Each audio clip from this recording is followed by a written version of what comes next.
हाँ भाई, काम हो गया। उसके पास से कोई बैग मिला? बैग? कौन सा बैग? उसके पास एक बैग होना चाहिए। बैग नहीं उसके पास कोई। तो ढूंढो, मुझे हर कीमत पे वो बैग चाहिए, समझे? चल।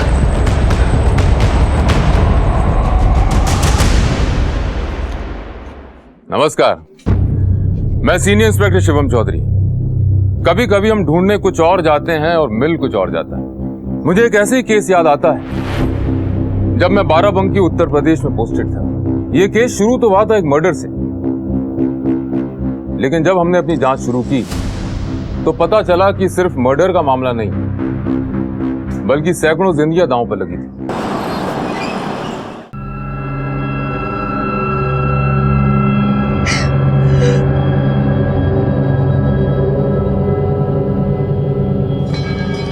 पापा पापा पापा, आज हम भी चलेंगे दुकान हम कल चलेंगे, आज पापा को देर हो रही है। और ये टीका मत पहुंच देना कल की तरह, भगवान नाराज हो जाएंगे। लेकिन हमें दुकान जाना है मम्मी। अरे किशन बेटा, हम चलेंगे ना कल। हाँ, आज रहने दो। सुनिए, हमको जरा पैसा चाहिए। काहे? निधि को डॉक्टर के पास ले जाना है। ये डॉक्टर को दिखाने की कोई जरूरत नहीं है, कल बाबा जी के यहाँ चलेंगे, वो सब ठीक कर देंगे। अरे लेकिन उसके साथ में पेट। बोल दिया ना। माँ, मेरा टिफिन कहाँ है? हाँ, ये लो, खा लेना पूरा। हाँ निधि। अरे अभी पेट दर्द कर रहा है? हाँ माँ। अच्छा तुम एक काम करो, तुम जरा लेट जाओ, हम तुम्हारे दवाई लेकर आते हैं। हाँ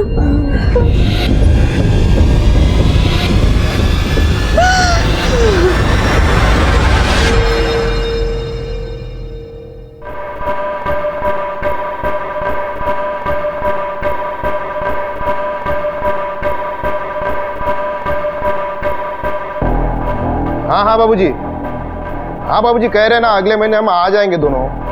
हाँ प्रणाम बाबूजी। सुनो, बाबूजी का बार बार फोन आ रहा है, कह रहे कि मिल के जाओ, अगले महीने जाके मिल के आते, ठीक है? और तुमको क्या हो गया, इतना मुंह लटका के क्यों खड़ी हो तुम? विनीत, हमको लगता है कि हम माँ बनने वाले हैं। सच? तो पगली तुम ऐसा उदास क्यों खड़ी हो? हम बाप बनने वाले हैं, इतना क्या सोच रही हो तुम? सोच सोच के बता रही हो। एक काम करते हम, माँ बाबूजी को अभी फोन लगाते, ठीक है? हाँ हेलो बाबूजी।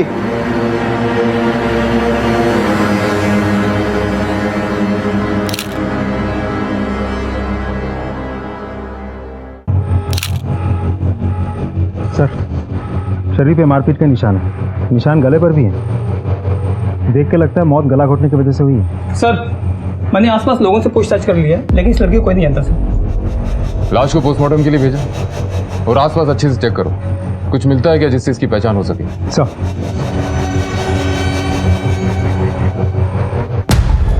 तो पैरों के निशान देखिए, अलग अलग जूते के निशान, मतलब मारने वाला कोई एक नहीं था, एक से अधिक लोग थे सर। वो 4 व्हीलर में लड़की को किडनैप करके लाए होंगे, उसे अंदर ले गए होंगे, उसे मारा होगा और फिर इसी डायरेक्शन में गाड़ी के साथ चले गए होंगे, या फिर लड़की को कहीं से मार के यहाँ लाए होंगे। सुनो इधर आओ, तुम में से किसी ने रात को कोई गाड़ी को यहाँ से आते जाते देखा है? सर, रात में गांव के इस तरफ सुनसान रहता है, कौन आता है कौन जाता है किसी को नहीं मालूम पड़ता है। ठीक है, तुम जा सकते हो। राजेश सर, आसपास के गांव में चेक करो कोई इस लड़की को जानता था क्या, और ये भी पता लगाओ रात में किसी ने कोई गाड़ी को यहाँ आते जाते देखा। Right sir.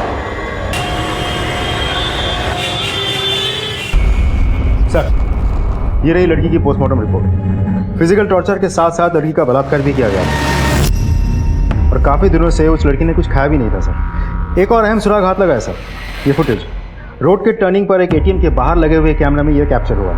मैं आपको फुटेज दिखाता हूँ सर। फुटेज साफ तो नहीं है, लेकिन इतना समझ में आ रहा है कि एक व्हाइट कलर की फ्यूजन रैपिड गाड़ी उसी लड़की के पीछे जाती हुई दिख रही है। ये देखिए सर, अब टाइमिंग देखिए, ठीक आधे घंटे बाद वही गाड़ी उसी डायरेक्शन से वापस आती है। इस डायरेक्शन में से यही गाड़ी गई और वापस आई। राजेश, तुमने एक बात नोटिस की, सीसीटीवी की टाइमिंग और लड़की की मौत की टाइमिंग में ज्यादा अंतर नहीं है। जी सर। मतलब मरने वाली लड़की यही है। शायद इस लड़की को इसी एरिया में बंधक बना के रखा होगा। इतने ज्यादा फिजिकल टॉर्चर और भूखे रहने के बाद कोई भी लड़की बहुत दूर तक भाग नहीं सकती। एक काम करो, इस एरिया में व्हाइट कलर की जितनी भी फ्यूजन रैपिड गाड़ियां हैं उनकी डिटेल्स निकलवाओ। आई एम श्योर हत्यारे इसी एरिया में। अच्छा, तुमने एक चीज और नोटिस की, इस लड़की के कंधे पे बैग है। लेकिन सर हमें तो वहाँ से कोई बैग नहीं मिला। अब ऐसा हो सकता है कि भागते वक्त वो बैग गिर गया हो। राजेश, तुम एक टीम लेकर जाओ और रोड की टर्निंग से लेकर मर्डर स्पॉट तक पूरे एरिया को अच्छी तरह छान मारो। इस बैग का हमारे लिए मिलना बहुत जरूरी है। शायद इस बैग से हम इस लड़की को आइडेंटिफाई कर सकते हैं, कातिलों तक पहुंच सकते हैं। हाँ, एक और बात, मर्डर स्पॉट पे जो भी टायर के निशान मिले उसे इस एरिया की व्हाइट फ्यूजन रैपिड गाड़ियों से मैच करो। सर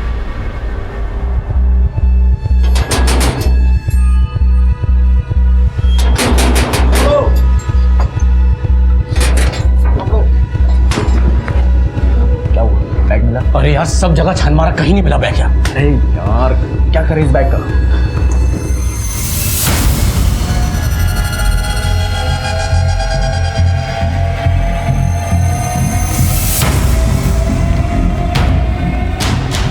सर उस एरिया में कुल मिला के 4 सफ़ेद फ्यूजन रैपिड गाड़ियाँ हैं। सभी गाड़ी के ओनर से मैंने बात कर ली, सब क्लीन है और टायर के फिनिश भी मैच नहीं हो रहे सर। राजेश, हो सकता है ये लोग उस लड़की को लेकर जा रहे हैं और मौका देखकर लड़की ने गाड़ी से उतर के भागने की कोशिश की और मजबूरी में इन लोगों ने उसे मार दिया। पॉसिबल है। इस बैग का कुछ पता चला? सर हम कोशिश कर रहे हैं लेकिन अभी तक कोई सुराग हाथ नहीं लगा। वो एरिया बड़ा सुनसान है, वहाँ ज़्यादा कोई आता जाता नहीं। 20 जुलाई का मतलब मर्डर वाली रात 12 से 1 के बीच में उस एरिया में जितने भी मोबाइल्स एक्टिव थे सबकी डिटेल्स निकलवाओ।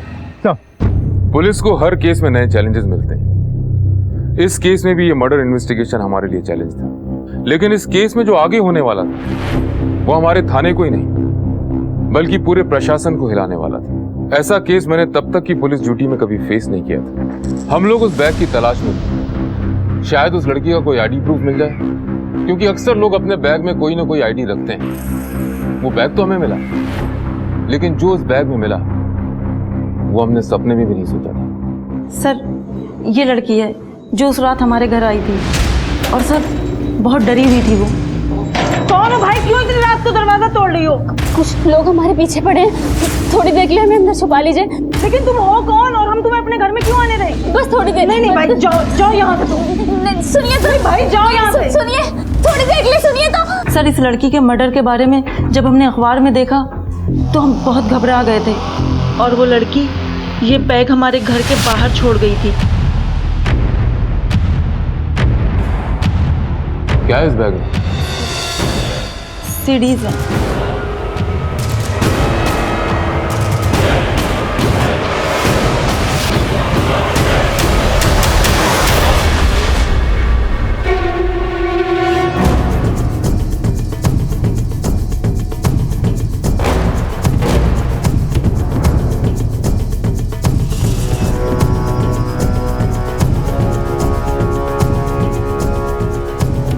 तो ये सीडीज है उस लड़की की खून की वजह। हत्यारों को लड़की नहीं, ये बैग चाहिए था जिसमें सीडीज थी। सर ये तो बहुत बड़ा कांड लग रहा है। इतनी सारी अश्लील सीडीज और कई लड़कियां तो नाबालिग भी हैं सर। और एक चीज नोटिस की सर आपने, यहाँ एक भी लड़की विरोध नहीं कर रही है। राजेश, ये सारी सीडीज अच्छे से चेक करो और देखो उस मरने वाली लड़की की क्लिप है क्या नहीं। इन सीडीज में जितनी भी लड़कियां हैं सबको आइडेंटिफाई करने की कोशिश करो और आसपास के पुलिस स्टेशन से पता करो किसी ने लड़कियों के मामले में कोई रिपोर्ट करी है। लेकिन ध्यान रखना, सावधानी से। हम तुमको भेजते ना वो वीडियो, देखो तुम मजेदार है, ठीक है? विनीत, हाँ बोलो ना। हमें तुमसे बहुत जरूरी बात करनी है। बोलो। तबीयत ठीक है ना तुम्हारी? हमारी बात ध्यान से सुनना जो हम कहना चाह रहे हैं। हाँ बताओ ना, सुन रहे हैं हम।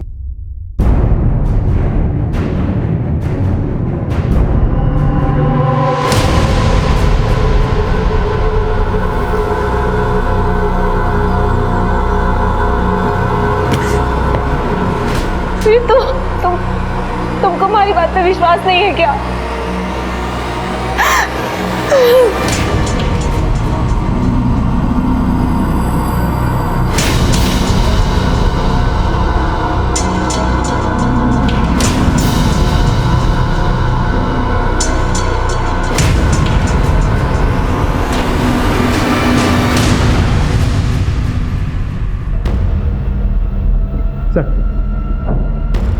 कुल मिला के 262 वीडियोज़ हैं। मरने वाली लड़की की भी सीडी बनाई गई थी। ये रही सर। सर यहाँ एक बात इंटरेस्टिंग है, सारे वीडियोज़ एक ही जगह पर बनाई गई थी, वही बिस्तर, वही चादर, एवरीथिंग इज सेम। एक और बात सर, वीडियो बनाने वाले ने अपनी पहचान बहुत सफाई से छुपा ली है। एक भी वीडियोज़ में, एक भी सीरीज़ में वो खुद नहीं दिख रहा है। प्रोस्टिट्यूशन और पोर्नोग्राफी दोनों एंगल चेक करो। जंगल में इतनी बड़ी आग लगी हुई, किसी ने धुआं उठता देखा होगा। निधि, अभी तक तैयार नहीं हुई तुम? जल्दी तैयार हो जाओ, जाना है। मुझे नहीं जाना है। सुधा, इसे समझाओ और तैयार करो जल्दी।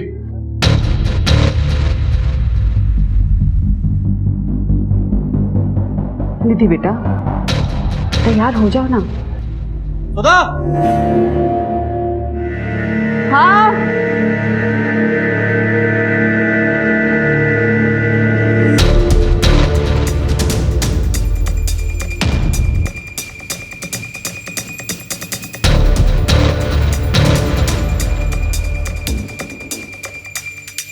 निधि बेटा, तैयार हुई? निधि,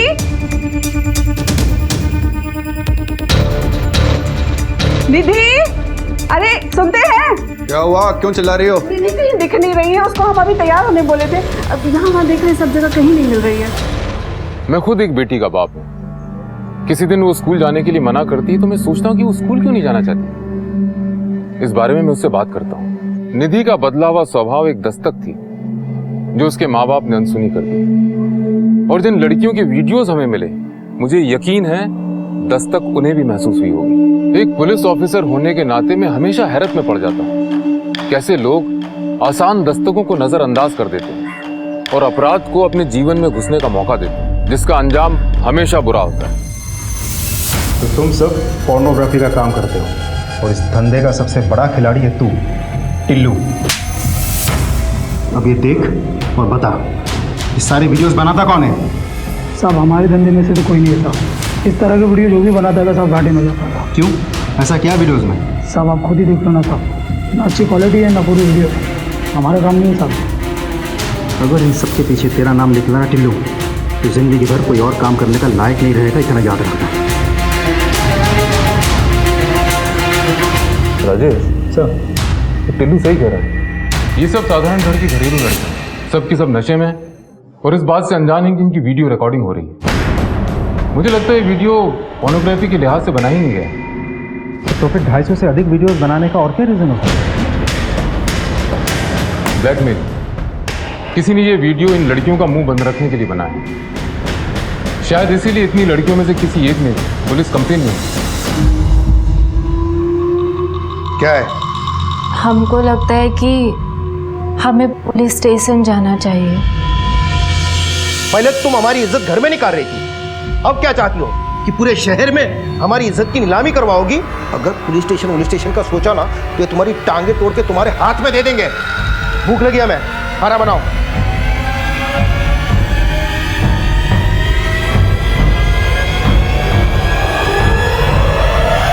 सर जी, उस बाबा ने ही हमारा बलात्कार किया है। कब की बात है? 2 महीने पहले की। और आप आ जा रही हैं? तो क्या करते सर जी, उस बाबा ने हमको धमकी दी थी कि अगर ये बात हम बाहर कहीं बता देंगे तो वो हमारा वीडियो वायरल कर देगा, इंटरनेट में डाल देगा। हम डर गए थे और इसलिए हम चुप बैठ गए।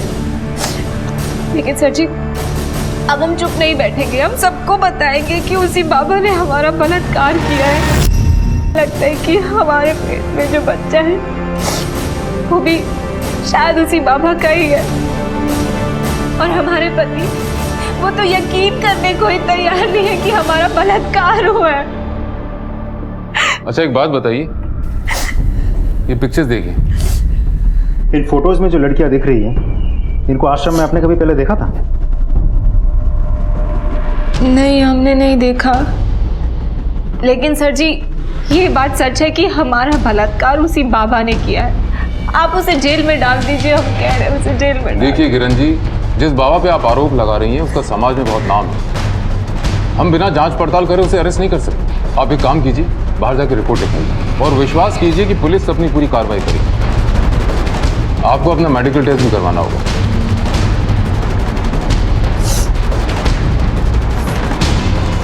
राजेश, सर ये औरत जो तरीका बता रही है तो वही सीडी वाला है और कह रही है कि इसका भी वीडियो शूट हुआ है। कहीं सबके पीछे उसी बाबा का हाल तो नहीं है? उन सीडीज को दोबारा चेक कर और देखो कि इसका भी तो फुटेज नहीं हुई है। सर ओमकारनाथ बाबा की जय, ओमकारनाथ बाबा की जय, ओमकारनाथ बाबा की जय, ओमकारनाथ बाबा की जय, ओमकारनाथ बाबा की जय। शांत हो जाइए, शांत हो जाइए। परमात्मा तक तो मनुष्य की सिर्फ आत्मा ही पहुंचती है, तब मनुष्य के कर्म ही काम आते हैं। अगर अच्छे कर्म करोगे तो जीवन मृत्यु से छुटकारा पाकर आत्मा परमात्मा में लीन हो जाएगी, अन्यथा दोबारा संसार में आना पड़ेगा दुख भोगने के लिए। ओमकारनाथ बाबा की जय, ओमकारनाथ बाबा की जय, बाबा की जय, ओमकारनाथ बाबा की जय, ओमकारनाथ बाबा की जय। बाबा जी, हमें आपसे कुछ बातचीत करनी है। आपको हमारे साथ थाने चलना होगा। आप लोग ऐसे कैसे ले जा सकते हो पिताजी को? किरण नाम की एक औरत ने इनके खिलाफ बलात्कार का आरोप लगाया। क्या बकवास कर रहे हैं आप? समझ में आ रहा है कि आप किसके बारे में क्या बात कर रहे हैं? देखिए, हमें सब समझ में आ रहा है हम क्या बोल रहे हैं, लेकिन आप शायद भूल रहे हैं आप किससे बात कर रहे हैं। हम आपको महाराज जी को नहीं ले जाने देंगे। शांत हो जाइए, शांत हो जाइए आप सब लोग। इंस्पेक्टर साहब, किसी ने हमारे खिलाफ आपके पास रिपोर्ट लिखवाई और आप हमारे आश्रम चले आए हमसे पूछताछ करने के लिए। बाबा, हमें आपसे सिर्फ पूछताछ करनी है। उम्मीद करते हैं आप कोऑपरेट करेंगे। ठीक। मगर महाराज क्या नहीं जाने देंगे? हम आपको नहीं जाएंगे। बाबा नहीं है, बाबा निर्दोष है। बाबा नहीं ले जाएंगे, बाबा यही रहेंगे। शांत हो जाइए, शांत शांत शांत हो जाइए। देखिए, अगर हम निर्दोष है तो पुलिस जांच में सिद्ध हो जाएगा। अगर आप लोग ऐसा शोर मचाओगे तो पुलिस हमें दोषी मानेगी। वैसे भी कुछ बाबाओं की वजह से हम जैसे संत लोगों के आश्रम में पुलिस आने लगी। चलिए।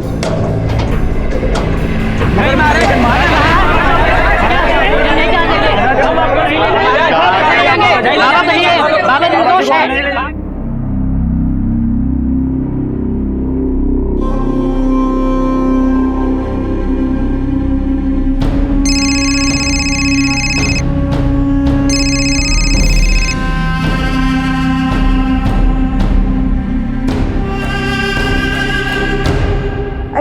निधि का कुछ पता चला क्या? नहीं मिली, और ये सब तुम्हारी वजह से हुआ है। हमने कहा था ना उसे काबू में रखो, निकल गई ना हाथ से। पुलिस स्टेशन चलते हैं ना। खबरदार, जो पुलिस का नाम लिया तो हमारी बदनामी कराना चाहती हो क्या?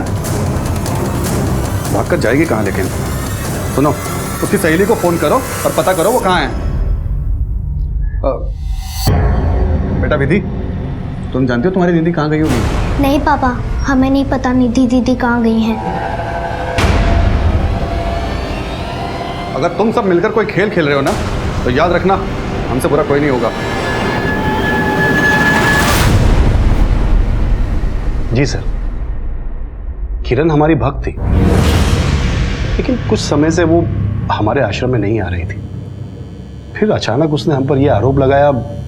हम कुछ नहीं जानते सर। ये हमारे विरोधियों की चाल है सर, हमारे पिताजी को बदनाम करना चाहते हैं। अभी कुछ 2-3 महीने पहले भी मांस का टुकड़ा फेंककर हमारे आश्रम को बदनाम करने की कोशिश की गई थी सर, जमीन से बहुत संघर्ष करके हम यहाँ तक के पहुँचे हैं।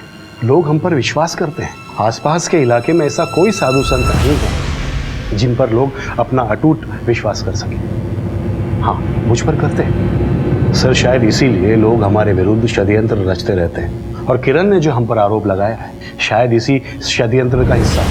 आपका कहना है कि आपके विरोधियों के कहने पर किरण ने आपके विरुद्ध बलात्कार का आरोप लगाया? सर, हम ये नहीं जानते कि उसने किसके कहने पर हम पर यह आरोप लगाया है, लेकिन हाँ सर, हम ये ज़रूर जानते हैं कि जो भी किरण ने हम पर आरोप लगाए हैं वो बिल्कुल गलत।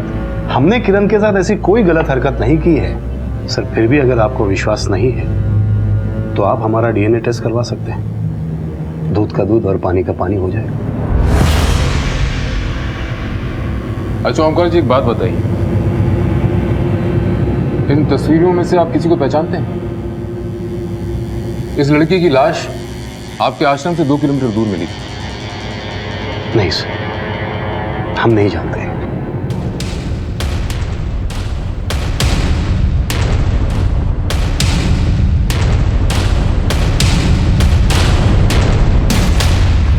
हमारे महाराज को बदनाम करते हो तुम।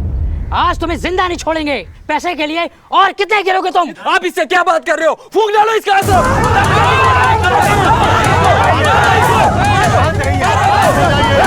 हटो पीछे, पीछे हटो। क्या कर क्या रहे हो आप लोग? क्या यही शिक्षा हमसे मिली है आप लोगों को? मारपीट करना, लड़ाई झगड़ा करना? अगर हमारा जरा भी सम्मान करते हो तो यहाँ से फौरन अपने आश्रम जाओगे आप लोग। लेकिन पिताजी, गलत तो इसी ने किया है। आप खामोश रहिए गुरु। सब आप ही की वजह से हो रहा है ये। अगर आप चाहते तो इन सब को आश्रम में ही शांत कर चुके होते, लेकिन आपने ऐसा नहीं किया। ओमकार, ये नाटक बंद करो। सब प्रभु की कृपा है। हमारे विरुद्ध जिसने भी तुम्हारे कान भरे, वो जितना बैरी हमारा है उतना ही बैरी तुम्हारा भी है। चाहिए चलिए।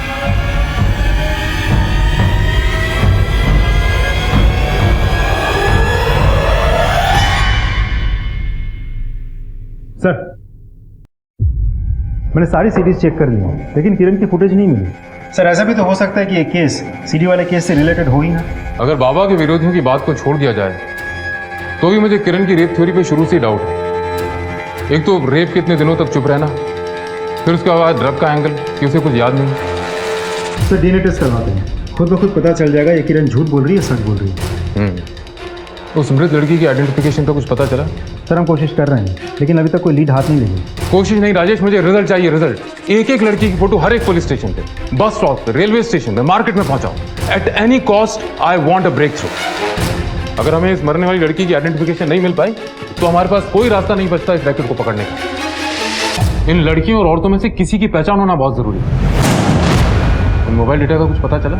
सर, हम डेटा कलेक्ट कर रहे हैं। हमने अपनी तफ्तीश का दायरा बढ़ा दिया। देश भर की मिसिंग रिपोर्ट से उस मृत लड़की और अन्य लड़कियों की पहचान करने की कोशिश शुरू कर दी।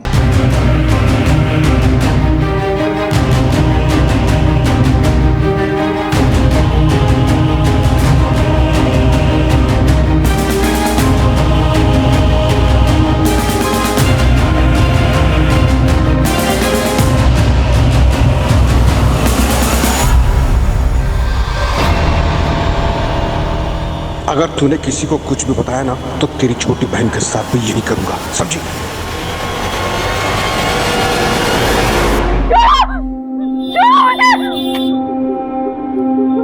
क्या हुआ?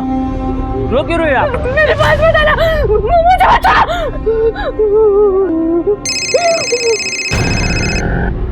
हेलो हेलो निधि, अरे कहाँ पर हो तुम?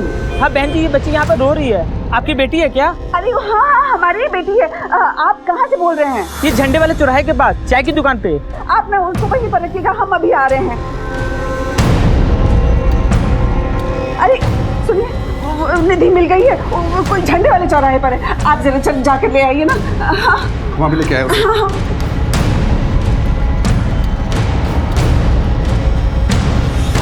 एक तो तुम्हारी लापरवाही की वजह से वो बैग पुलिस के हाथ लग गया और तुम हमें पैसों के लिए फोन कर रहे हो। भाई, जब तुमने हमें उस बैग के बारे में बताया नहीं तो हमको कैसे पता चलेगा उस लड़की के पास कोई बैग था? आइंदा से हमें पैसों के लिए फोन मत करना, समझा? भाई मगर हेलो हेलो। विनीत, हमसे बात तो कीजिए। हमारा क्या कसूर है? हमसे बात तो कीजिए। क्या करें बात तुमसे? हम मना किया था ना मैंने तुमको, कराई ना तुम अपने मन की। विनीत, हम बेकसूर हैं। तुमको मेरी इज्जत का जरा भी ख्याल नहीं आया? हटो। विनीत, हमारी बात तो सुनिए। जी नमस्कार। जी बताइए। मैं गुरु, ओमकार जी का बेटा। तुम्हारी इतनी हिम्मत कि तुम यहाँ तक चले आए? क्या हम अंदर चल के बात कर सकते हैं?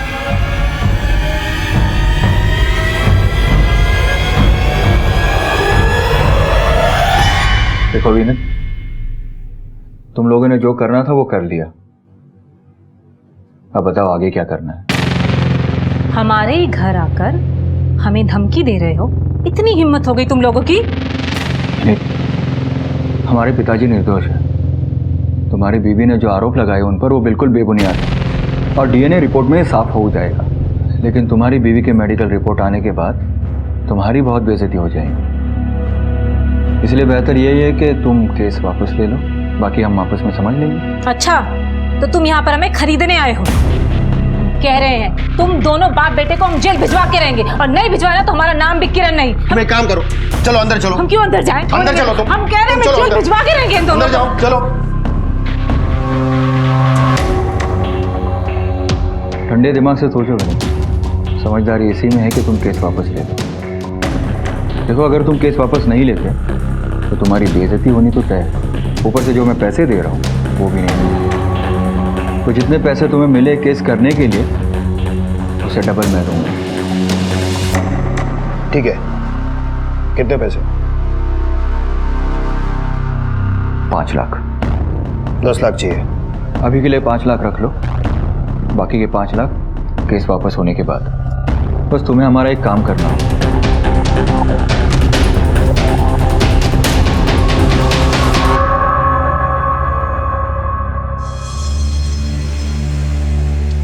किशन की कलाई पे जो धागा बंधा है उसे निकाल कर किसी पेड़ पर बांध, और ये नया धागा उसकी कलाई पे बांध। जी बाबा जी। सूर्यदेव बाबा की जय। सूर्यदेव बाबा की जय। बाबा जी, वो निधि का भी ना दिमाग थोड़ा फिर गया है, भाग गई थी घर से। कुछ करिए बाबा जी। यहाँ आओ बेटी। निधि, जाओ, बाबा बुला रहे हैं। बाबा से आशीर्वाद लो।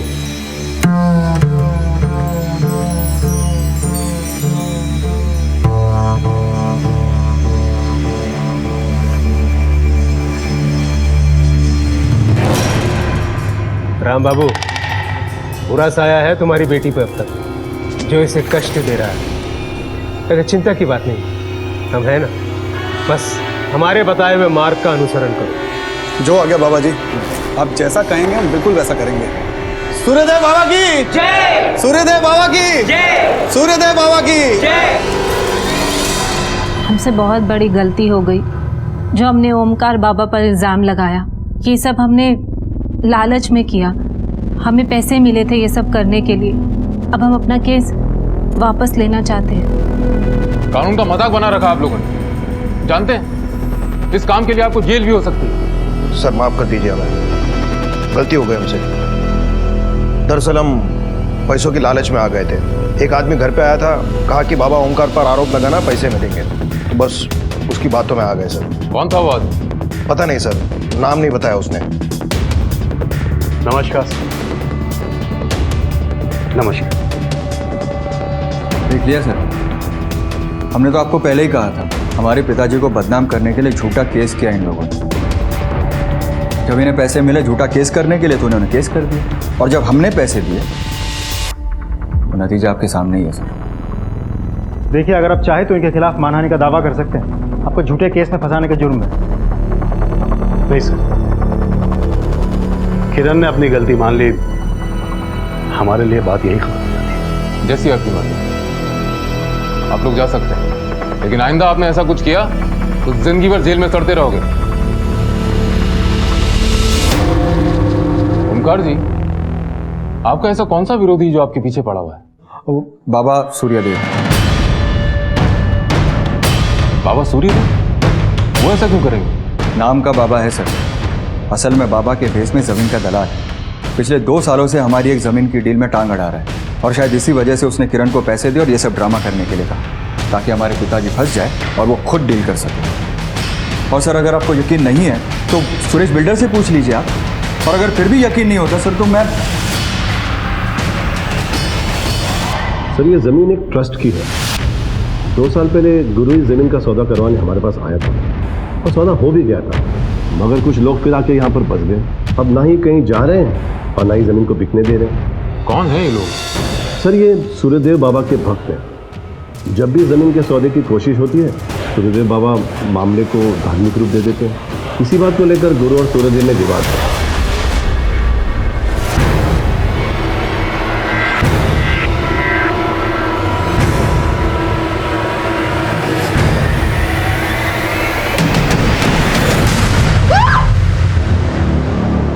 गया बेटा? हाँ,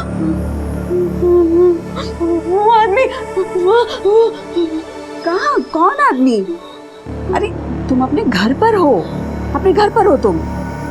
लगता है तुमने फिर वही बुरा सपना देखा। कोई नहीं, चलो सो जाओ, सो जाओ, कोई नहीं है।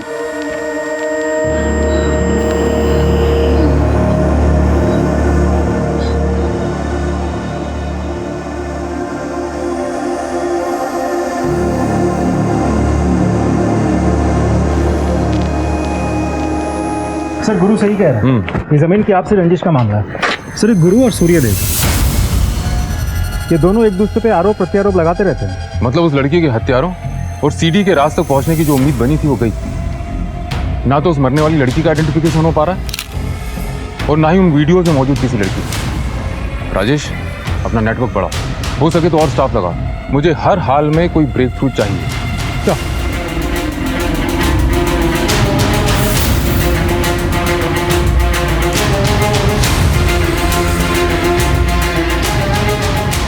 भैया एक 10 रुपये वाला साबुन दे दो। सुनो, पहचानते हो इनमें से किसी को? नहीं, इनमें से मैं किसी को नहीं जानता। तुमने देखा इनमें से किसी को?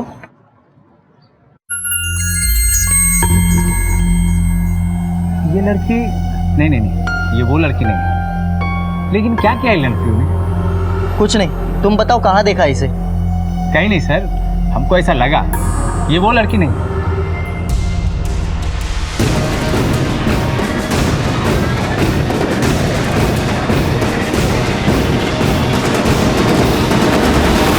राम बाबू, तुम्हारी बेटी निधि को पुलिस ढूंढ रही है क्या? है पुलिस क्या ढूंढेगी उसे? अरे हमको क्या पता, एक पुलिस वाला कुछ लड़कियों का फोटो लेके घूम रहा था बाजार में, तो हम देखें तो उसमें से एक फोटो तुम्हारी बेटी निधि के जैसे लग रही थी।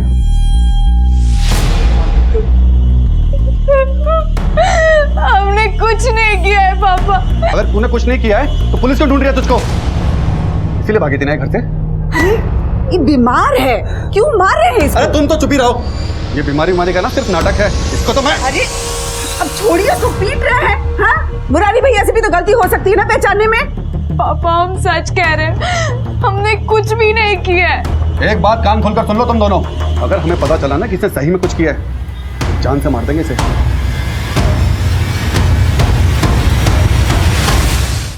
कड़ी से कड़ी जोड़ते हुए बिहार पुलिस की मदद से हम उस लड़की के घर तक पहुंच गए।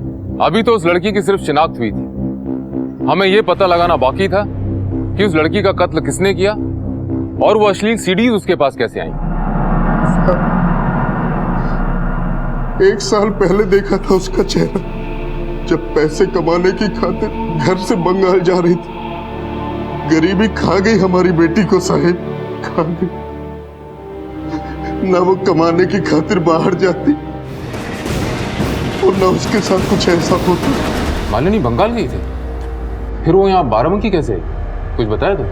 15 दिन पहले फोन पर बात हुई थी साहब उससे, तब उसने बताया था कि काम के सिलसिले में शायद बाहर जाना पड़े, पर यहाँ आने के बारे में उसने कुछ नहीं बताया था सर।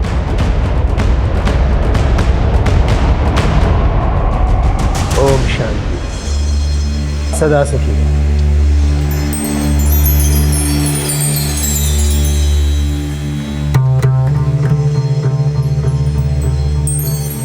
बाबा जी, ये उस दिन घर से भाग गई थी, पुलिस जिसके पीछे है। कुछ करिए बाबा जी, बहुत परेशान हैं हम लोग बाबा जी। राम बाबू, आपके बच्चों पर बुरा साया है, पहले किशन और अब निधि। दोनों साय में सही समय पर अगर उपचार नहीं किया गया तो आपकी छोटी बेटी विधि, वो भी उसकी छाया में आ जाएगी। हमें बचा लीजिए बाबा जी, अब जैसा कहेंगे हम वैसा करने के लिए तैयार हैं बाबा जी। ठीक है, तुम सब बाहर जाओ, हमें एकांत में निधि की शुद्धि करनी पड़ेगी। माँ मुझे यहाँ नहीं रहना, मुझे इसके पास नहीं रहना। जैसा बाबा जी कह रहे हैं ना वैसा करो, समझी?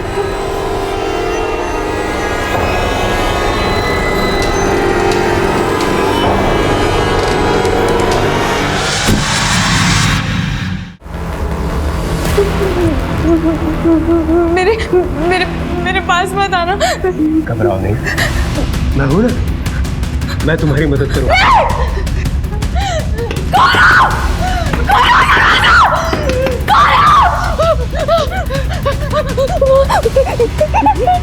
मुझे यहाँ नहीं रहना, मुझे इसके पास नहीं रहना। क्या हुआ बेटा, रो क्यों रही? हम तो तुम्हारी शुद्धि कर रहे थे। मुझे कोई शुद्धि नहीं करवानी। बाबा जी, अब लेके जाइए इसे और पूजा पूरी करिए।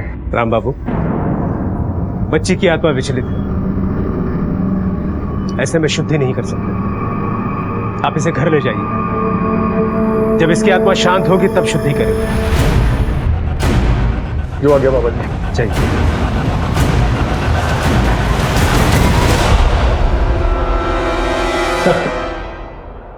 सीरीज में से इन 3 लड़कियों की पहचान कर ली गई है। Oh, that's a great news Rajesh. लेकिन एक प्रॉब्लम है सर। प्रॉब्लम यह है कि तीनों लड़कियों के घर वालों ने अपनी अपनी इज्जत बचाने के लिए वीडियो में तीनों लड़कियों के होने से मना कर दिया।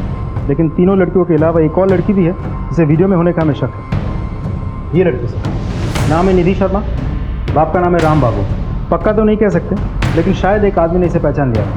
सर, हमें शक हुआ तो हमने पीछा किया। सर, लड़की की पहचान को लेकर हम श्योर नहीं थे, मामला भी बहुत सेंसिटिव था, इसलिए ना ही हमने इस लड़की से पूछताछ की, ना ही इसके घर वालों से। जब हमने अपने सोर्सेस से पता किया तो एक खास बात सामने आई। क्या खास? ये सर, ये देखिए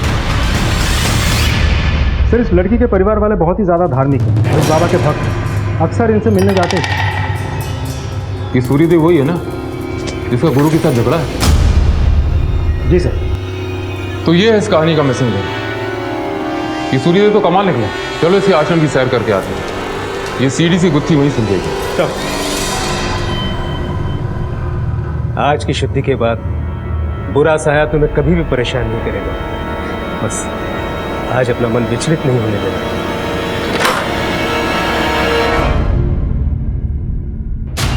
आप लोग यहाँ क्या कर रहे हो? आश्रम का एक कोना छान मारो। आश्रम की छानबीन कैसे कर सकते हैं? आपके पास वारंट है? बाबा, पुलिस को अपना काम करने दीजिए। सर, ये नहीं दिया। निधि बेटा, हमें आपसे कुछ बात करनी है।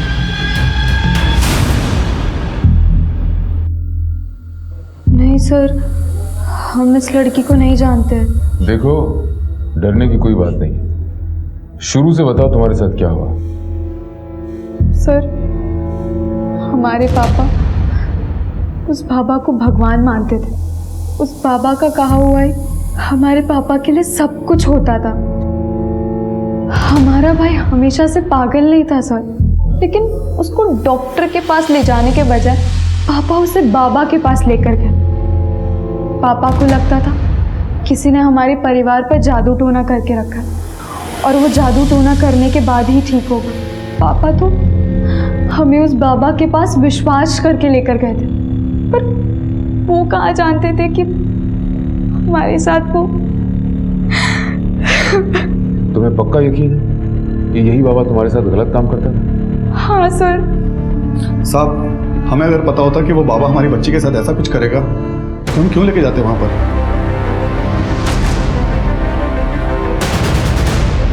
इन डॉक्यूमेंट्स को अपलोड करो, हेडक्वार्टर में मेल करो। सर, ये मर्डर वाली लोकेशन की उस रात की सारी एक्टिव मोबाइल नंबर्स की लिस्ट। सर, इसमें सूर्यदेव और ओमकार के नंबर्स तो नहीं है, लेकिन एक नंबर है जो हरदोई के किसी हिस्ट्री शीटर अमित डोगरा के नाम का है। ये अमित डोगरा की लोकेशन हरदोई में ही है। हमने हरदोई पुलिस को इन्फॉर्म कर दिया। उस रात अमित डोगरा लगातार एक नंबर से संपर्क में था। किस नंबर से?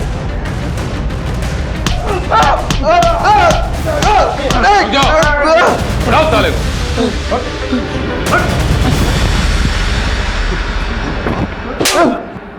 250 से ज्यादा लड़कियों और बच्चियों के साथ बलात्कार किया है तूने।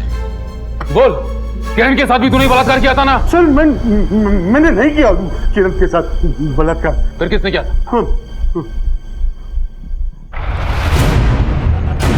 नहीं सर, सच बोल। बता दे सर, हमने किसी लड़की के साथ कोई गलत काम नहीं किया था सर। सारी लड़कियों के साथ गलत काम पिताजी करते थे साहब। हम तो बस उनके गलत कामों पर पर्दा डालने का काम करते थे साहब। लेकिन सर, जब हमने किरण को देखा आश्रम में तो हमसे रहा नहीं गया सर। इसलिए तुम दोनों इतने कॉन्फिडेंट थे? कि किरण के पेट में पल रहे बच्चे का डीएनए टेस्ट इस ओमकार के साथ मैच ही नहीं करता, क्योंकि उसका बलात्कार तो तूने किया था और नशे में वो ये समझती रही कि उसका बलात्कार ओमकार ने किया है। और बताओ निधि का बलात्कार किसने किया? निधि का बलात्कार मैंने किया था सर। हम तुम्हारी बच्ची के आसपास बुरी शक्तियों को महसूस कर रहे हैं। अगर इन बुरी शक्तियों को तुरंत नहीं रोका गया तो इस बच्ची की भी वही हालत होगी जो तुम्हारे पुत्र की हुई है। महाराज ये क्या कह रहे हैं आप? बच्चा, इस बच्ची को अति शीघ्र शुद्धि की जरूरत है। हमें इसके लिए हवन करना होगा। हवन में जो सामग्री लगेगी वो हमारा सेवक तुम्हें बता देगा। आप दोनों जाकर वो सारी सामग्री ले आइए, तब तक कि हम इस बच्ची के शुद्धिकरण की प्रक्रिया शुरू करते हैं। जो आ गया महाराज। सब हमने जड़ी बूटियों के जरिए उसे बेहोश कर दिया, उसके बाद बलात्कार के। और तुम दोनों का ये सिलसिला हमेशा ऐसे चलता रहे। ये तो अच्छा हुआ कि मालिनी तुम्हारी चुंगल से भाग गई और वो सीढ़ी हमारे हाथ लग गई। कि मालिनी तो तुम्हारी भक्त भी नहीं थी, तो तुम तो गाई कैसे? वो अमित हमारे प्रॉपर्टी के सारे टेढ़े काम अमित करता था साहब, इसलिए नौकरी के बहाने पापा को खुश करने के लिए वो मालिनी को हमारे यहाँ पर छोड़ गए थे।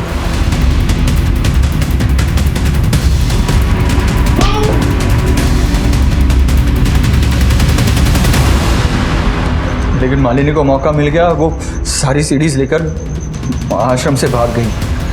मालिनी हमारे लिए खतरा बन चुकी थी, इसलिए हमने अमित को उसे खत्म करने के लिए कहा। लेकिन वो बैग तुम्हें नहीं मिला। वो बैग कांता के जरिए हम तक पहुंचा। लोग तुम्हारे चरणों में आते हैं ये सोचकर कि तुम उनके दुख दर्द दूर करोगे, और तुम उनकी आस्था का नाजायज फायदा उठाते हो। अब जिंदगी भर जेल की रोटी खाने की आदत डाल लो।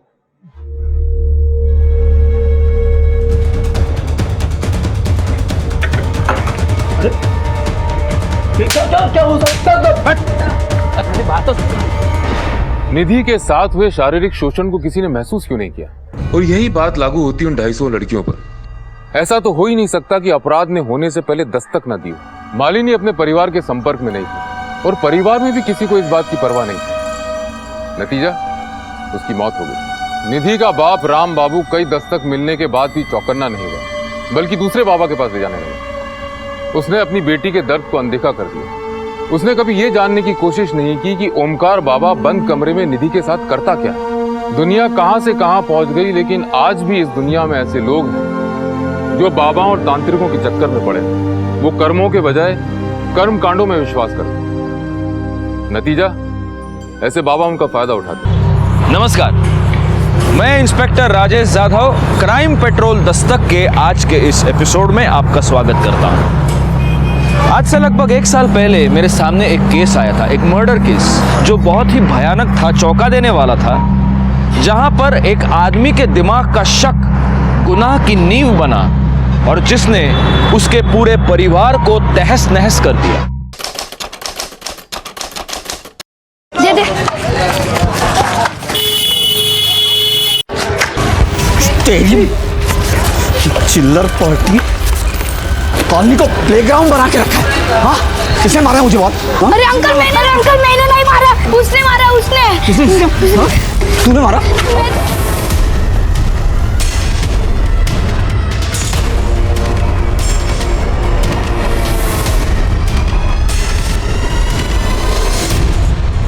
पापा हम चुपचाप खेल रहे थे, वो संजय अंकल आए और बहुत मारा हमें। क्या?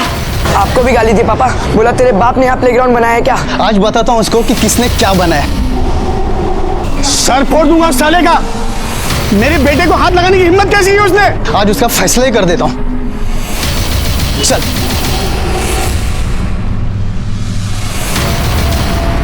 मुझे गाली देते हैं, मेरे बच्चों को हाथ उठाते हैं। आज छोड़ेंगे साले को। हमारे बच्चों को मारता है। दरवाजा खोल।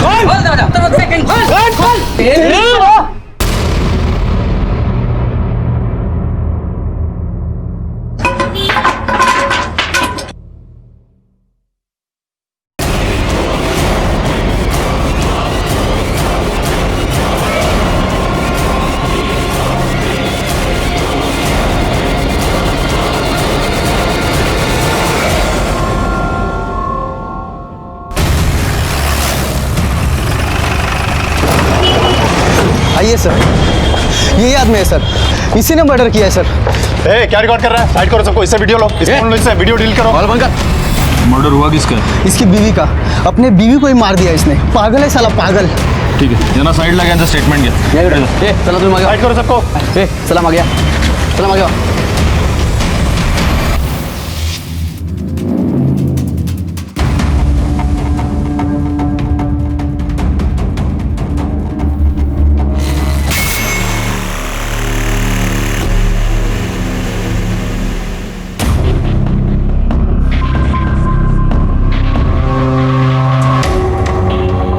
ये मर्डर पति और पत्नी के झगड़े का नतीजा है और झगड़े की वजह कुछ भी हो सकती है।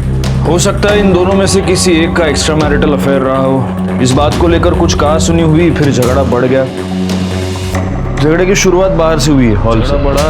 पत्नी ने उससे बचकर भागने की कोशिश की, वो बियर बॉटल उठाई, यहीं पर फोड़ दी और यहाँ पर उसने वो बियर की बॉटल। हो सकता है ये सब हुआ हो और हो सकता है ऐसा ना हुआ हो। इस मर्डर की वजह कुछ और भी हो सकती है।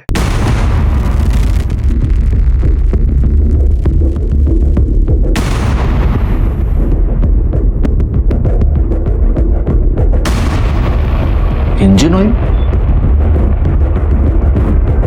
इसकी बॉडी पर इंजन ऑयल क्या कर रहा है? सुनाओ। फोटोग्राफर्स, फिंगरप्रिंट और फोरेंसिक्स को बुलाओ। पहली नजर में देखने पर यही लगा कि ये पति पत्नी के झगड़े का नतीजा था। वैसे तो देखने में ये एक ओपन एंड शट केस लग रहा था, एक सीधा साधा मर्डर केस, लेकिन ऐसा था नहीं। इस जुर्म के पीछे की वजह थी शक, और जहां गुनाह के पीछे शक होता है वहां उस गुनाह ने अपने होने से पहले अपने होने की दस्तक न दी हो। ऐसा हो नहीं सकता। तो इस केस में वो ऐसी कौन सी दस्तक थी जिसे देखकर सुनकर भी नजरअंदाज कर दिया गया? ये जानने के लिए इस केस की गहराई में जाना बहुत जरूरी था। लेकिन संजय से मिलने के बाद मैं ये जान गया था कि उससे कुछ भी बुलवाना इतना आसान नहीं होगा। आगे की कार्रवाई बहुत मुश्किल नजर आ रही थी। पहले 3 दिन तक तो संजय ने कुछ भी नहीं खाया, ना ही उसने अपने मुंह से एक शब्द निकाला। तीसरे दिन मैंने संजय से बात करने की एक और कोशिश की। संजय, खाओ, वड़ा पाव खाओ। लो लो, बाजार का वड़ा पाव नहीं है, घर का है, मेरी बीवी ने बनाया। अरे क्या है ना, मेरे को वड़ा पाव बहुत पसंद है और मैं बाहर का वड़ा पाव खाता हूँ, फिर वो मेरे को एसिडिटी होती है। तो मेरी बीवी क्या करती है, मेरी बीवी घर पे वड़ा बनाती है।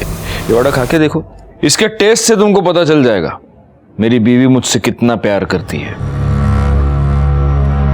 प्रिया भी मुझसे बहुत प्यार करती थी। हम दोनों बहुत खुश थे, हमारे बीच में कोई प्रॉब्लम नहीं थी। हेलो बॉस, अरे मेरे बॉस, अरे बॉस क्या घूम रहा है? अरे संडे ना सर, छुट्टी, वाइफ को लेके जरा पानी पूरी खाने आ रहा, आवड़ते थी लखो। अरे आप मिले नहीं हो मेरे वाइफ से? मैं बोला था प्रिया, अरे आओ ना जल्दी। आप शादी में नहीं आए थे ना, इसके लिए।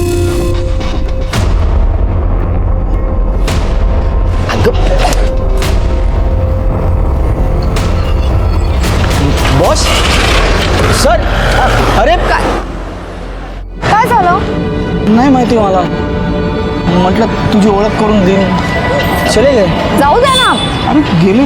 पाणीपुरी खाऊ आपण। हाँ हाँ, गुड मॉर्निंग। अरे संजय, हाँ इतना लेट? अरे वो बाइक खराब हो गई थी। बॉस सुबह से 4 बार तुझे पूछ चुके हैं। बॉस क्यों, क्या हुआ? मुझे क्या पता, खुद जाके पूछ ले। मैं कम इन सर? हाँ संजय, आ जाओ, कम बैठो। अरे बैठो यार, बैठो। सर, कल जो लड़की तुम्हारे साथ थी, तुम्हारी वाइफ थी क्या? हाँ सर, मेरी बीवी है प्रिया। अच्छा अच्छा, तो तुमने लव मैरिज की या अरेंज? लव नहीं सर, अरेंज मैरिज है। शादी से पहले कोई इंक्वायरी की थी या आप सीधा शादी कर ली?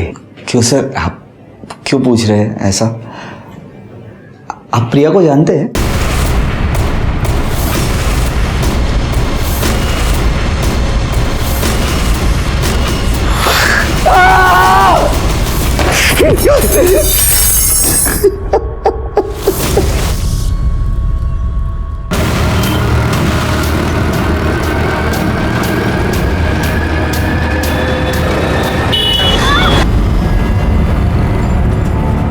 अबे साले, तो दिखाई नहीं देता? कैसी गाड़ी चलाता तू? हाँ, तेरे बच्ची को कुछ हुआ क्या?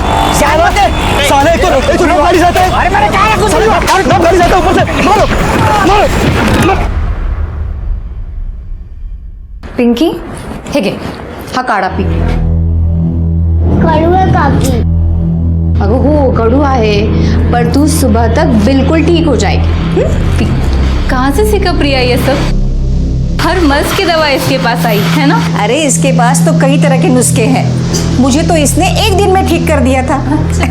भगवान का लाख लाख शुक्र है कि मुझे इतनी अच्छी बहू मिली, वरना आजकल की बहुएं अरे किसी की उनको पड़ी ही नहीं रहती है. क्यों? संजय को अब तक तो आ जाना चाहिए था ना. हो दादा, कभी कभी ऑफिस में ज्यादा काम रहता है ना तो लेट हो जाता है उनको. आते ही होंगे. नाम लिया और आ गया वो. संजय, संजय क्या हुआ? ये आपको चोट कैसे लगी? खून बह रहा है संजय. मैं फर्स्ट एड बॉक्स लेके आती हूँ. जरूरत नहीं है, मैं कर लूंगा. संजय क्यों इतनी चोटें आई है? संजय क्या हुआ? हा? किसी के साथ झगड़ा हो गया क्या? मैंने कहा ना कुछ नहीं हुआ है मुझे. संजय बस तुम हिलाओगे तो आपको. तेरी नौटंकी बंद कर. मुझे जरूरत नहीं. मैंने कहा है ना, ये तेरी नौटंकी कहीं और जाके दिखाना. समझी तो? क्यों गुस्सा कर रहा है तू उस पे? बाहर किसी और के साथ तू झगड़ा करके आ रहा है और उसका गुस्सा इस बेचारे पे क्यों निकाल रहा है? ये बेचारी है. हाँ, अब कोई मुझसे बात नहीं करेगा. संजय तुम लोग बात मत करो मुझसे. संजय! ए संजय, संजय क्या हो गया तुझे? हाँ? हम लोग कुछ पूछ रहे हैं, बात कर रहे हैं तुझसे. मत करो मुझसे बात. कहा ना मैंने. अच्छा ठीक है, जा. बस ये बता रहा हूँ, माँ को लेके जा रहा हूँ हमारे घर. पिंकी की तबीयत खराब है इसलिए. जो करना है वो करो.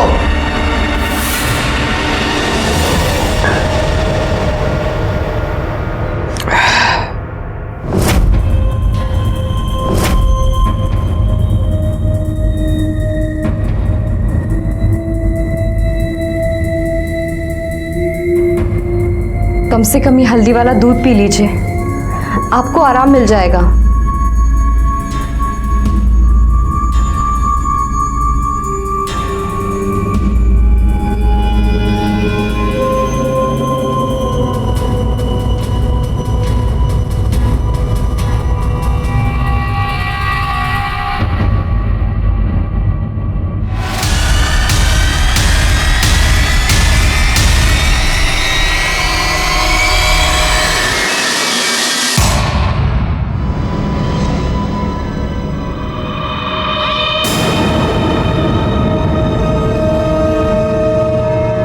और तभी तुमने अपनी बीवी का खून करने की सोच ली.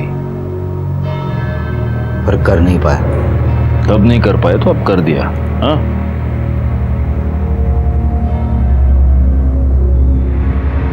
आपकी बीवी वड़ा पाव अच्छा बनाती. बताऊंगा मैं उसको. अच्छा लगेगा उसे. चाय पियोगी?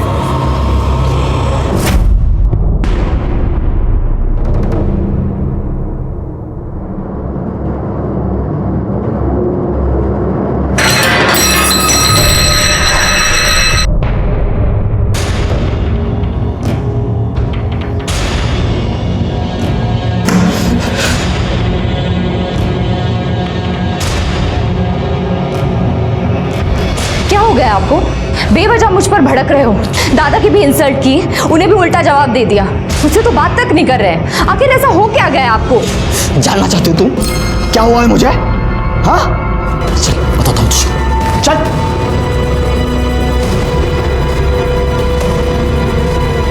बहुत नाटक कर दिया ना, सब बताता हूँ तुझे. चल. सर यही है ना वो? हाँ,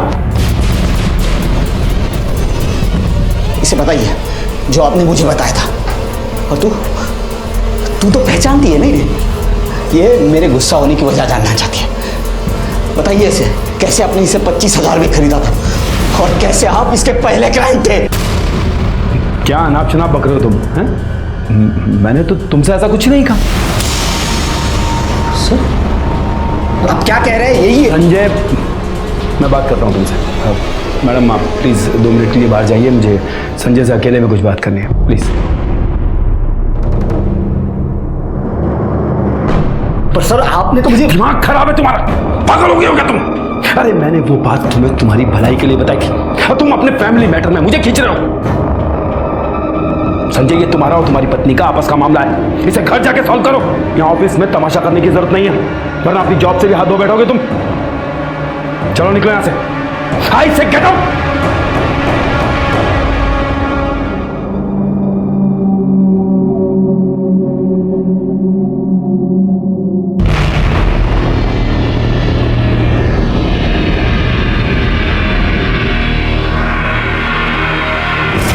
संजय, जो तुम्हारे बॉस ने तुम्हें बताया वो तुमने अपनी बीवी को बताया नहीं? नहीं सर, उसे क्या पता था? संजय, तुम्हें कभी ऐसा नहीं लगा कि शायद तुम्हारा बॉस तुम्हारे साथ झूठ बोल रहा था? शायद उसका कोई हिडन मोटिव था जिसकी वजह से वो तुम्हारे दिमाग में शक डाल रहा था। लगा था सर, मैं बॉस की बातों पर विश्वास नहीं करना चाहता था। न जाने क्यों बॉस की बात मेरे मन में घर कर गई। मैं प्रिया पर शक करने लगा। वो जहां जाती थी उसका मैं पीछा करता था।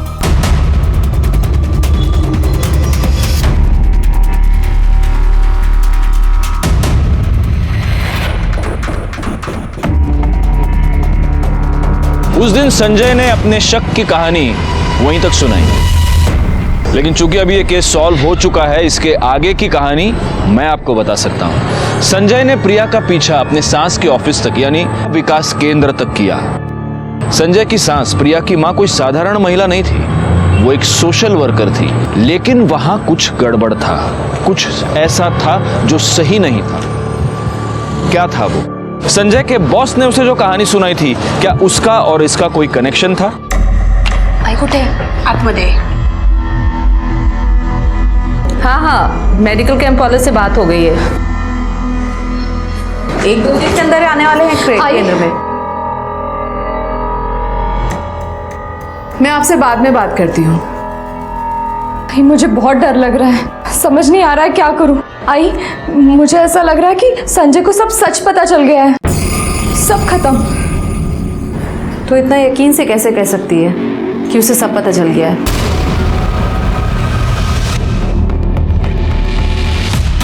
मैं क्या बताऊँ, आपसे ही मिलना है क्या? आप ही ने फोन किया था? मैंने ही फोन किया था आपको। अच्छा आ जाओ आप। वो पैसा लाएगा, एक काम करो जेब में डालो। ये यहाँ से नहीं, वहाँ से। देख प्रिया, ये जो भी मुसीबत है मुझ तक नहीं पहुंचनी चाहिए। कैसे भी मैनेज कर, समझे ना?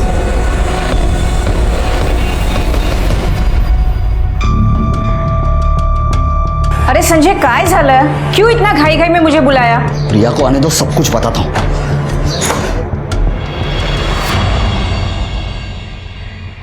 या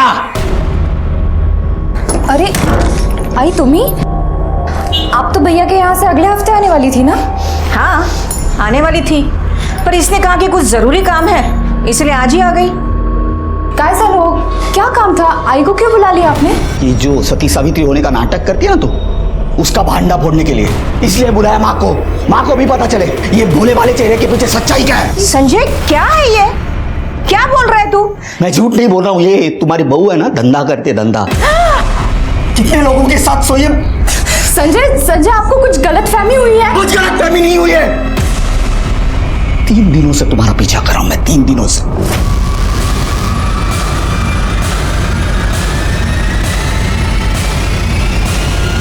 और मां, इस समाज सेवा में ये सती सावित्री अकेली नहीं है। इस सती सावित्री के साथ उसकी बहन, उसकी मां और दलाली करने वाला इसका जीजा है, और ये सब विकास केंद्र के आड़े चलता है ना? हाँ, कल मैंने देखा था तुझे तेरे जीजाजी के साथ गाड़ी में जाते हुए। क्लाइंट के पास गई थी ना तू? मुझे तो बोल के कि मार्केट जा रही हो, धंधा करती है ना तू? अरे संजय, काय बोलतोस तू है? तेरा दिमाग तो ठीक है? माँ, अभी दिमाग ठिकाने आया है। मालूम नहीं कितने लोगों के साथ सोई है मेरे बॉस के साथ। देखो संजय, मुझे समझ नहीं आ रहा कि ये बात मैं तुमसे कैसे कहूं, लेकिन तुम्हारी वाइफ एक सेक्स वर्कर है, एक प्रोस्टिट्यूट।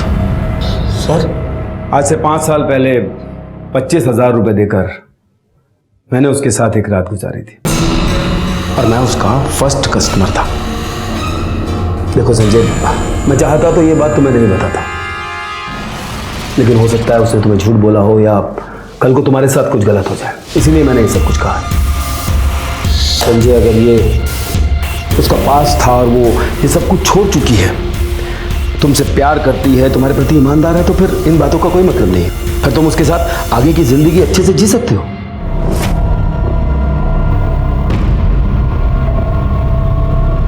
इतना बड़ा धोखा दिया तूने मुझे, मेरे इस घर को अपवित्र कर दिया। निकल यहाँ से, निकल यहाँ से, बात तो सुनो, निकल यहाँ से, निकल यहाँ से, निकल बोल रही है, प्लीज। अरे आई, निकल, निकल यहाँ से। आई, अगर काय चल रहे हैं, शांत हो जा। ए भाई लोग, क्या तमाशा लगा है क्या? निकलो, तू शांत हो जा, इस घर का तमाशा मत बनाना। चल आत्मदे, चल तू आत्मदे।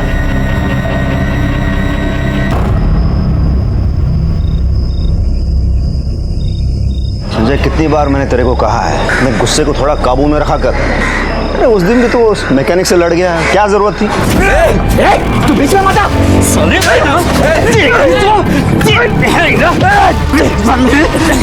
संजय, संजय, क्या कर रहा है तू? छोड़ दे। संजय, फिर से मेरी बीवी की तरफ आंख उठा के देखा ना, आंखें फोड़ दूंगा, जिंदा गाड़ दूंगा तुझे। बहुत गलत किया तूने मुझे हाथ लगा के। जानता नहीं मैं कौन हूँ।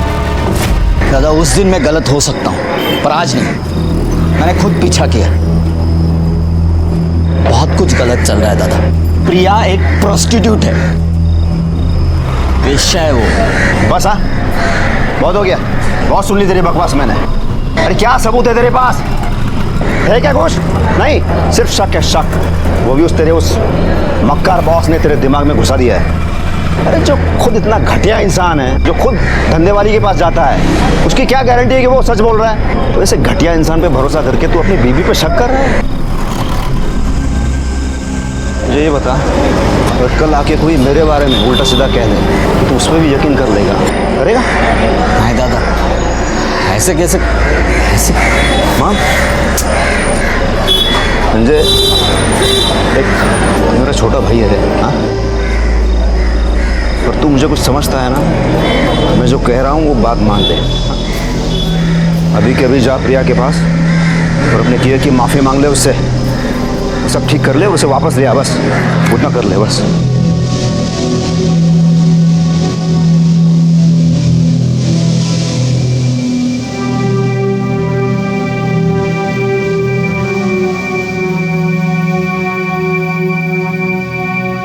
प्रिया,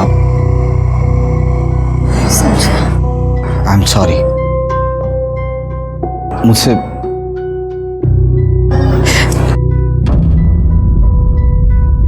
मेरी सच्चाई यही है कि मैं एक प्रोस्टिट्यूट थी, आपको कोई गलत फहमी नहीं हुई।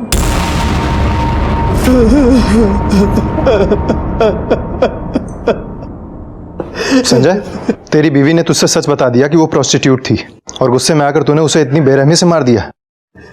मैंने प्रिया को नहीं मारा, मैंने प्रिया को नहीं मारा, मैं सच कह रहा हूँ सर। झूठ बोल रहा है तू। मर्डर के बाद तेरी पूरी कॉलोनी ने तुझे खून से लथपथ देखा था, और तेरे फोन की लोकेशन भी क्राइम सीन की ही थी। सर, प्रिया मर्डर केस की फॉरेंसिक और क्राइम रिपोर्ट आ गई है। संजय, सारे सबूत तुम्हारे खिलाफ हैं। अच्छा होगा अगर तुम खुद सच बोल दो।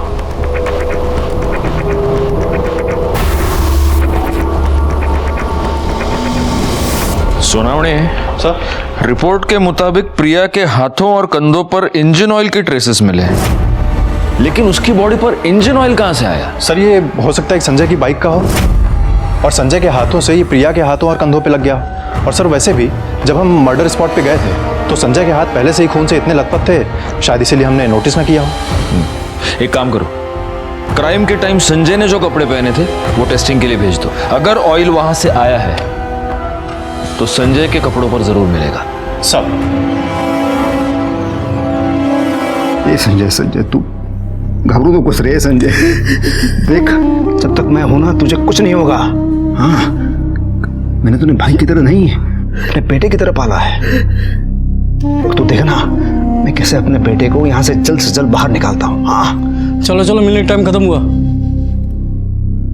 तू मेरे को संजय ये तो कर प्लीज।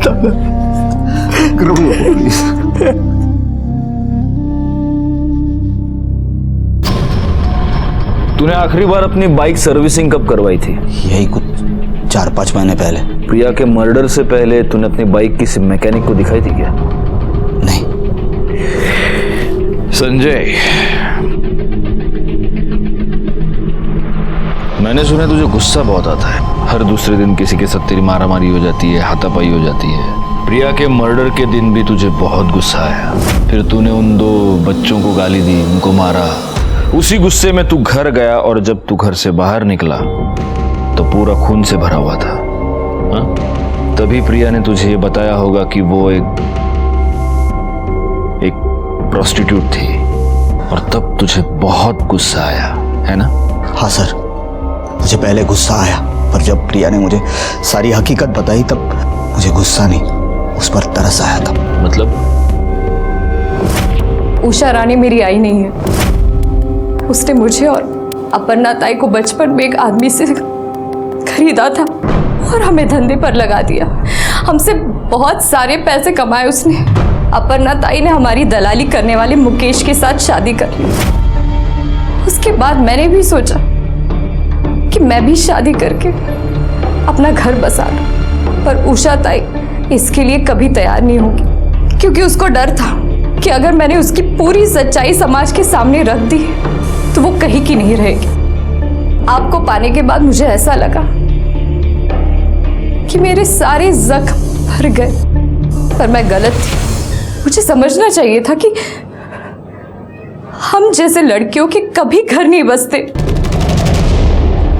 हमें तो लोग बस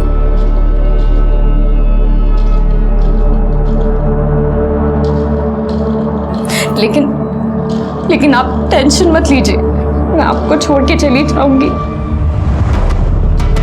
बिना किसी तमाशे के। मुझे और कुछ नहीं चाहिए, बस आप खुश रहो।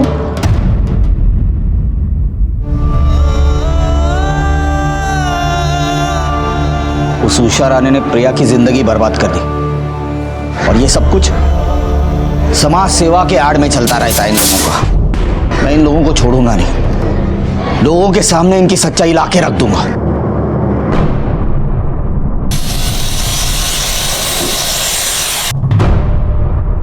चलो ठीक है, मान लेते हैं तेरी बात, लेकिन तू उनकी सच्चाई लोगों के सामने लाएगा कैसे? इस तरह के लोगों की पहुंच बहुत ऊपर तक होती है रे। जो हो गया सो हो गया, भूल जाए ये सब। प्रिया की जिंदगी बर्बाद की इन लोगों ने, और कितनी लड़कियों की ये जिंदगी बर्बाद कर रहे हैं अभी भी। हाँ, ये भी सच बोल रहा है तू, लेकिन उसके लिए हमें कुछ ऐसा करना होगा संजय कि हमारा काम भी हो जाए और उनको पता भी ना चले। हाँ मतलब, अरे वो कैमरा छुपा के करते हैं ना, अरे इलेक्ट्रिशियन की दुकान पे तो होते हैं ना उस तरह के कैमरा, ऐसा कुछ।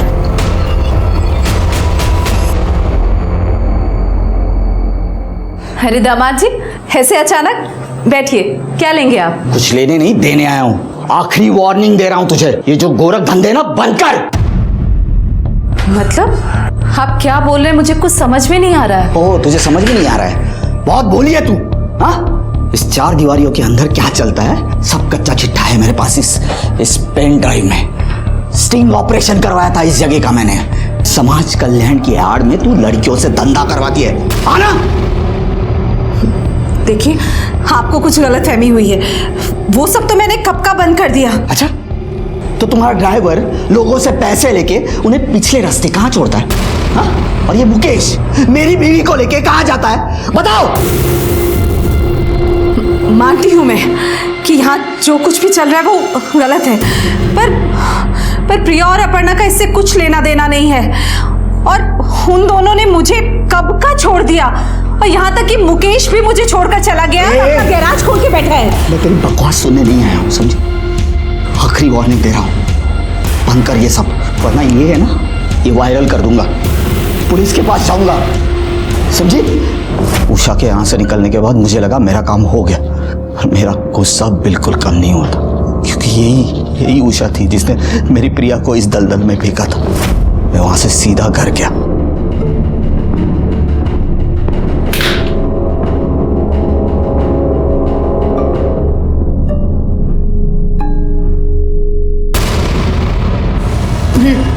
प्रिया!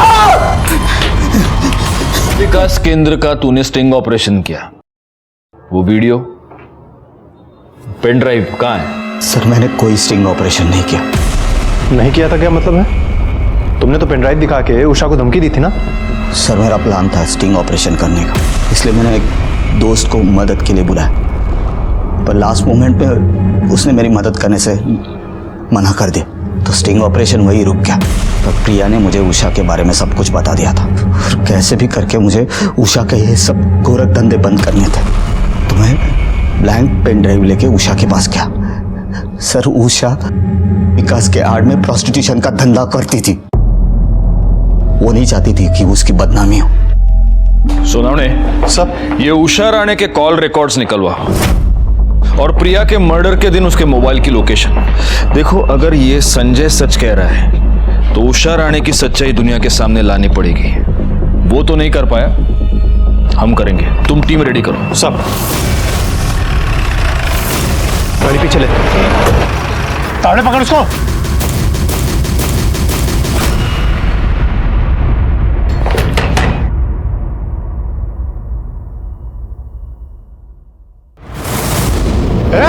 रुक मॅडम, यांना सगळ्यांना साईडला घ्या. रुक. चला एक साईडला या इकडे.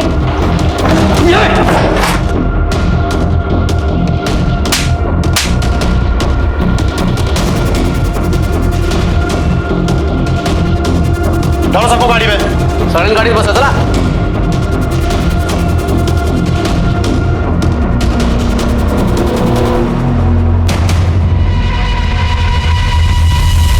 संजय ने उषा राणे के बारे में हमें जो भी बताया था वो सब सच निकला। उषा राणे वाकई में प्रोस्टिट्यूशन का एक बहुत बड़ा रैकेट चला रही थी। इसका मतलब संजय की और भी बहुत सारी बातें सच हो सकती हैं। एक काम करो सोनावणे, सब उषा राणे के बारे में अपने आसपास के सारे पुलिस स्टेशन और खबरियों को डिटेल्स दे दो, और प्रिया की वो बहन, क्या नाम है उसका, अपर्णा, उससे भी पूछताछ करो। उषा राणे के बारे में जितनी भी इंफॉर्मेशन मिल सके सारी निकालो जल्दी। सब ओके? या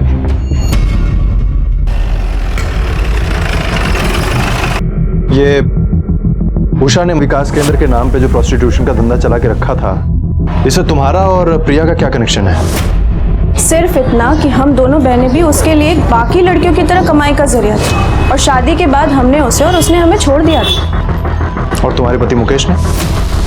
उसने भी वहाँ से निकलने के बाद उसने एक छोटा सा गैराज खोला और ईमानदारी की 2 रोटियां खाने के लिए दिन रात मेहनत कर रहा है। रिपोर्ट के मुताबिक प्रिया के हाथों और कंधों पर इंजन ऑयल के ट्रेसेस मिले हैं। तुम्हारे पति मुकेश कहाँ मिलेगा अभी? पता नहीं, विकास केंद्र में रेड पड़ने के बाद से वो घर नहीं लौटा है।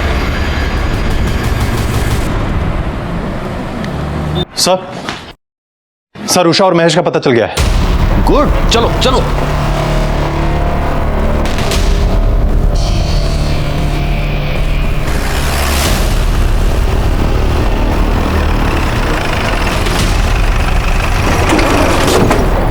कुठे? ती आतमध्ये आहे.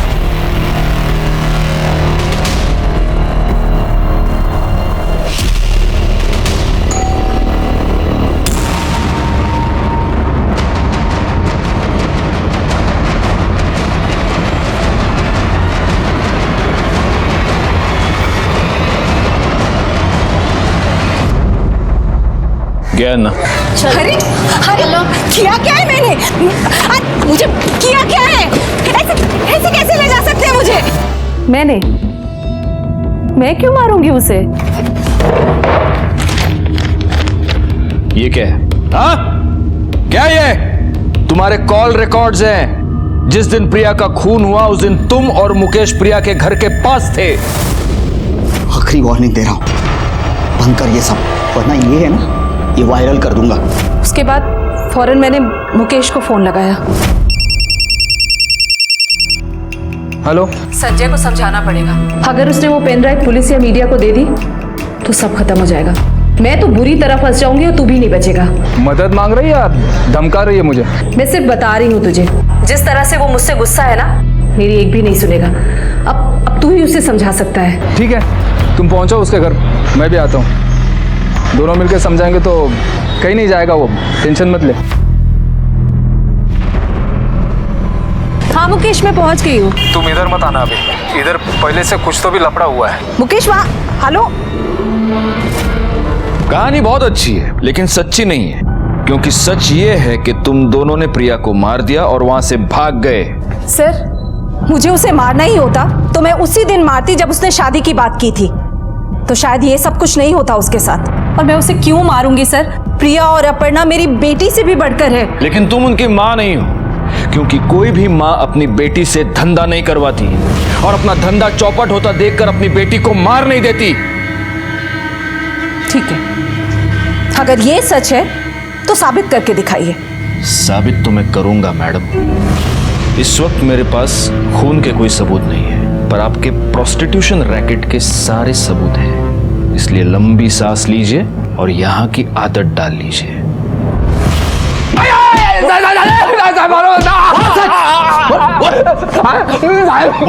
अपर्णा से जब से शादी किया है ना, सारे गलत धंधे छोड़ दिया है साहब। मेहनत करता हूँ साहब, ईमानदारी की रोटी खाता हूँ। अच्छा, तो जब प्रिया का खून हुआ तू उस एरिया में क्या कर रहा था? मैं नहीं जाना चाहता था साहब उधर, गैरेज में काम कर रहा था, तो उषा ताई का फोन आया, उसने बुलाया, इसके लिए गया था।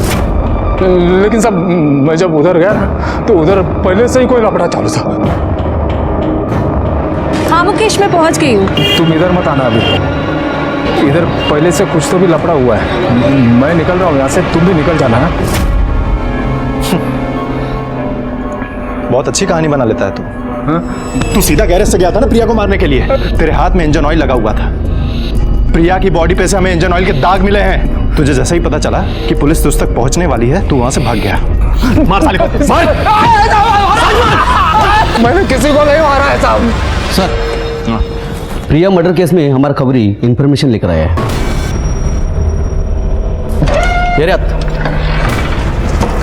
नमस्कार साहब, जिस दिन वो लड़की का मर्डर हुआ ना, प्रिया, उसका 2 रोड शॉप मैकेनिक के साथ लफड़ा हुआ था, आपने देखा साहब। और जिधर झगड़ा हुआ उसके सामने दुकान पे सीसीटीवी लगा हुआ है। आप उधर का फुटेज निकाल के देख लो, मालूम पड़ जाएगा कौन लोग थे। सर, ये देखिए, इन दोनों मैकेनिक्स ने प्रिया के साथ पहले भी छेड़खानी की थी और संजय के साथ हाथापाई भी हुई थी इन दोनों की। और सर, ये देखिए, ये मर्डर के दिन की फुटेज।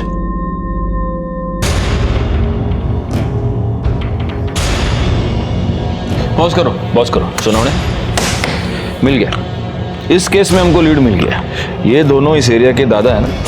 हाँ सर, पहले भी कई कंप्लेंट्स आ चुके हैं इनके बारे में। प्रिया के मर्डर केस का कनेक्शन मोटर ऑयल से है और ये दोनों मोटर मैकेनिक हैं। उठाओ इन दोनों को। सब क्या साहब, जब मर्जी तब आप उठाकर लेकर लगा। अरे मेरे सामने गला फाड़ के तेरा कोई फायदा नहीं है। नुकसान होता है। जो भी बात करना है साफ से करने का। तो मैं साफ से डरता हूँ क्या? डरता हूँ। अभी जो पूछ रहे हैं ना, उसका साफ साफ जवाब दे। प्रिया ने तेरे को थप्पड़ क्यों मारा था? वो साहब, मैं उसको कुछ बोल दिया था। सिर्फ बोला था? मतलब साहब, मैंने छेड़ा था और वो मेरे पे भड़क गई और उसने एक थप्पड़ मार दिया था मेरे को। और इसलिए तेरे को गुस्सा आया, तू उसके पीछे उसके घर तक गया और उसके घर में घुसकर तूने उसका खून किया। नहीं साहब, आज शपथ मैं किसी का खून नहीं किया साहब। अच्छा, ये देख।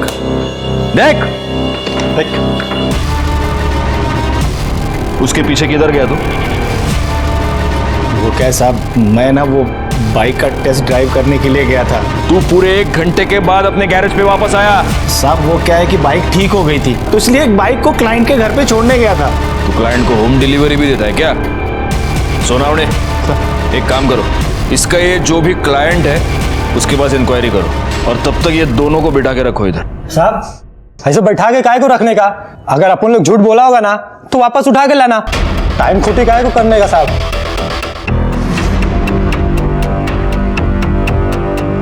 सोनावड़े बरोबर बोलता है। इनको सिर्फ बिठा के मत रखना, अच्छी तरह से खातिरदारी करना इनकी।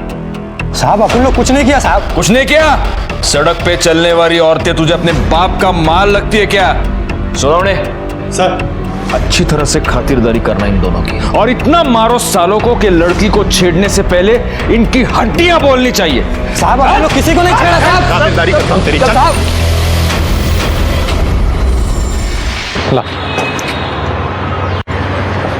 सर, अच्छे से खातिरदारी की है दोनों की।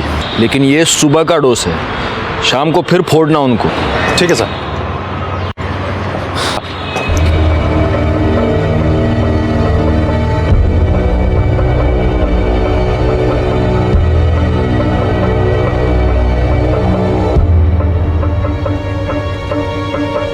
सोनावड़े सर, इसको फॉरेंसिक लैब भेज दो, और उनसे कहना कि प्रिया के बॉडी पर जो ऑयल मिला वो ऑयल और ये ऑयल, ये मैच होता है क्या देखें। ठीक है सर।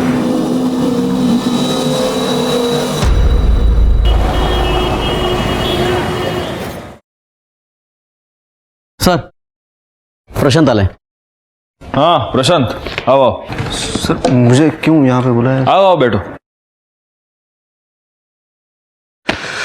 प्रशांत, मैंने तुमको ये बताने के लिए बुलाया है प्रशांत कि प्रिया के बॉडी पर जो इंजन ऑयल मिला, वो इंजन ऑयल और तुम्हारे बाइक का इंजन ऑयल एक दूसरे से मैच होता है।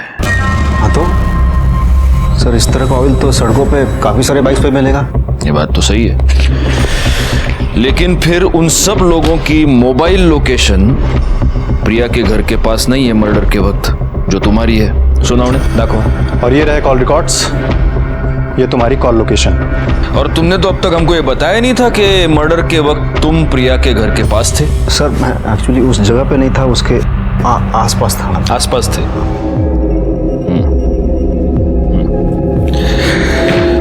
अब प्रशांत, मैं तुमको एक फिल्म दिखाऊंगा।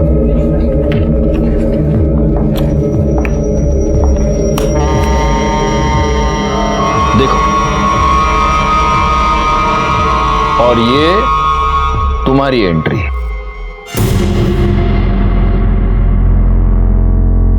देखो, ये तुम प्रिया के पीछे उसके घर तक चले गए। शायद ये पूरा झगड़ा तुमने देखा था और इसी का फायदा तुमने उठाया।